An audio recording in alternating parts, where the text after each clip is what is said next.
बिस्मिल्लाहिर्रहमानिर्रहीम। Last section में हमने पोस्टीरियर पिट्यूटरी के हार्मोन्स देखे थे, एंटी डायरेटिक हार्मोन और ऑक्सीटोसिन के फंक्शंस और रेगुलेशंस। अभी हम देखेंगे पैथोफिजियोलॉजी एंटी डायरेटिक हार्मोन की। एंटी डायरेटिक हार्मोन की डिफिशिएंसी या एक्सेस से क्या होता है। अच्छा देखिए, हमें पता है कि वाटर सॉल्युबल हार्मोन्स के फंक्शनिंग के लिए जो रिसेप्टर होता है वो सेल मेम्ब्रेन के ऊपर होता है। हार्मोन जब आके रिसेप्टर पे लगता है, रिसेप्टर के अंदर कुछ स्टेप्स जाते हैं जो सिग्नल ट्रांसडक्शन करते हैं और फाइनल रिस्पॉन्स होता है। अच्छा, अब अगर ये जर्नल में बता रहा हूँ, अगर हार्मोन डेफिशिएंट हो तो भी रिस्पॉन्स नहीं होगा। अगर रिसेप्टर या रिसेप्टर के बाद जो सिग्नल ट्रांसडक्शन के स्टेप्स है उनमें से कोई स्टेप फंक्शन ना करे, रिस्पॉन्स ना करे, या रिसेप्टर ही रिस्पॉन्स ना करे हार्मोन को, तो भी रिस्पॉन्स शो नहीं होगा। ठीक है। और डायबिटीज़ इंसिपिडस जो है ये एंटी डायरेटिक हार्मोन के डिफिशिएंसी या रिसेप्टर के फंक्शनिंग ना करने से होती है।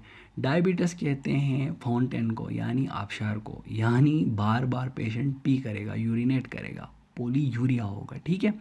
बार बार यूरिनेट करना डायबिटीज़ कहलाता है। अगर यूरिन के अंदर शुगर हो, जैसे कि इंसुलिन की डिफिशिएंसी में होता है डायबिटीज़ मेलाइटस, मेलाफ्लूअस कहते हैं मीठे को, मेलाइटस। ठीक है। तो डायबिटीज़ मेलाइटस है, शुगर अगर यूरिन में आ रहा हो, बार बार बंदा यूरिनेट कर रहा हो और यूरिन शुगरी हो। डायबिटीज़ इंसिपिडस क्या है? डायबिटीज़ इंसिपिड कहते हैं ब्लेंड को।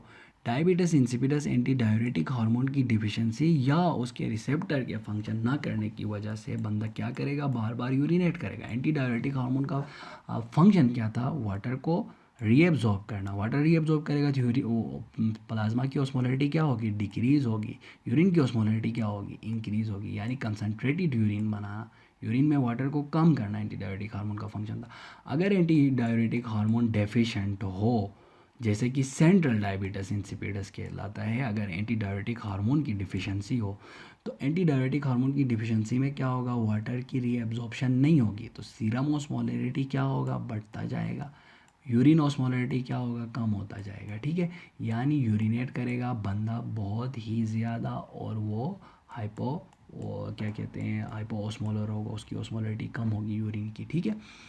अच्छा, अब जो रिसेप्टर की खराबी की वजह से डायबिटीज़ इंसिपिडस हो उसको कहते हैं नेफ्रोजेनिक डायबिटीज़ इंसिपिडस।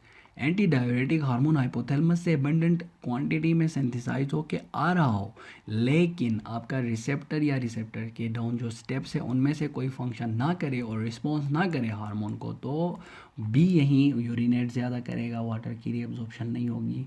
ठीक है। हाइपोओस्मोलर यूरिनेशन करेगा, पोलीयूरिया होगा, उसको कहेंगे नेफ्रोजेनिक डायबिटीज़ इंसिपिडस।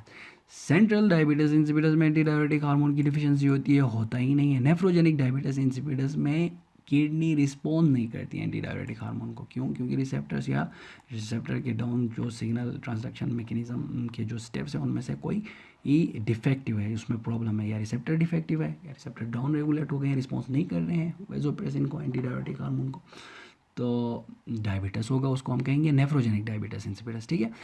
अच्छा, एंटी डायरेटिक हार्मोन का एनालॉग होता है, उसको कहते हैं डेस्मोप्रेसिन या D D A V P D D arginine vasopressin. Analog यानी बिल्कुल इसी की तरह है, सिंथेटिक, बाहर सिंथेसाइज किया गया है लैब में। अब अगर बाहर से ये ड्रग है, हम अगर बाहर से दे तो कौन सा बंदा रिस्पॉन्ड करेगा और कौन सा रिस्पॉन्ड नहीं करेगा? देखिए, एंटी डायरेटिक हार्मोन डिफिशिएंट है सेंट्रल डायबिटीज़ इंसिपिडस में, उसमें रिसेप्टर बिल्कुल नॉर्मल है। तो एंटी डायरेटिक हार्मोन अगर हम बाहर से दे रहे हैं, यानी डेस्मोप्रेसिन हम बाहर से दे रहे हैं, तो वो फंक्शन करेगा, यानी उसमें यूरिनेशन कम होगी, plasma osmolarity, urine osmolarity normalise हो जाएंगे। ठीक है। लेकिन नेफ्रोजेनिक डायबिटीज़ इंसिपिडस अंदर एंटी डायरेटिक हार्मोन पहले से है, वो रिस्पॉन्स ही नहीं कर रहा है रिसेप्टर, बाहर से भी आप दे रहे हो तो कोई फ़र्क नहीं पड़ेगा। ठीक है। नेफ्रोजेनिक डायबिटीज़ इंसिपिडस की वजूहत हो सकती है, वो कोई एक्वायर्ड हो सकता है, जैसे ड्रग अगर बाहर से ले रहा है, लिथियम वगैरह। ठीक है। तो हो सकता है। बाकी सेंट्रल डायबिटीज़ इंसिपिडस में ये है कि हाइपोथैलेमस अगर किसी भी वजह से फंक्शन ना करे, जैसे हाइपोथैलेमस स्ट्रोक हो, हाइपोक्सिया हो, चाहे ट्रॉमा हो, इन्फेक्शन हो, कैंसर हो या किसी भी वजह से हाइपोथैलेमस डिस्ट्रॉय हो, तो एंटी डायबिटिक हार्मोन सिंथेसाइज नहीं करेगा, सीक्रेट नहीं करेगा, तो डायबिटीज इंसिपिडस होगा, सेंट्रल डायबिटीज इंसिपिडस। अच्छा, हमने ऊपर देखा था एक प्रोटीन था कैरियर जिसको हम न्यूरोफाइजिन कहते थे, ठीक है। अगर ये प्रोटीन डिफेक्टिव हो तो भी सेंट्रल डायबिटीज इंसिपिडस होगा। एंटी डायबिटिक हार्मोन सिंथेसाइज तो होगा लेकिन वो ट्रांसपोर्ट नहीं होगा प्रॉपर, पोस्टीरियर पिट्यूटरी से सीक्रेट नहीं होगा, फिर तो सेंट्रल डायबिटीज इंसिपिडस होगी, ठीक है। अब सेंट्रल डायबिटीज इंसिपिडस का रिवर्स यानी एंटी डायबिटिक हार्मोन का एक्सेस होना क्या कहलाता है, वो कहलाता है SIADH। ये कहते हैं syndrome of inappropriate anti diabetic hormone. इसमें क्या होगा, syndrome of inappropriate anti diabetic hormone में ये होगा एंटी डायबिटिक हार्मोन बहुत ज़्यादा है और वो रिसेप्टर्स भी रिस्पॉन्स कर रहे हैं, तो यूरिनेशन बिल्कुल ही कम से कम होगी, हाइपर ओस्मोलर यूरिनेशन होगी, वाटर सारा का सारा रीअब्जॉर्ब होगा। जब वाटर बहुत ज़्यादा रीअब्जॉर्ब होगा तो वॉल्यूम बहुत ज़्यादा बढ़ेगा, ऑस्मोलरिटी कम हो सकती है, ठीक है।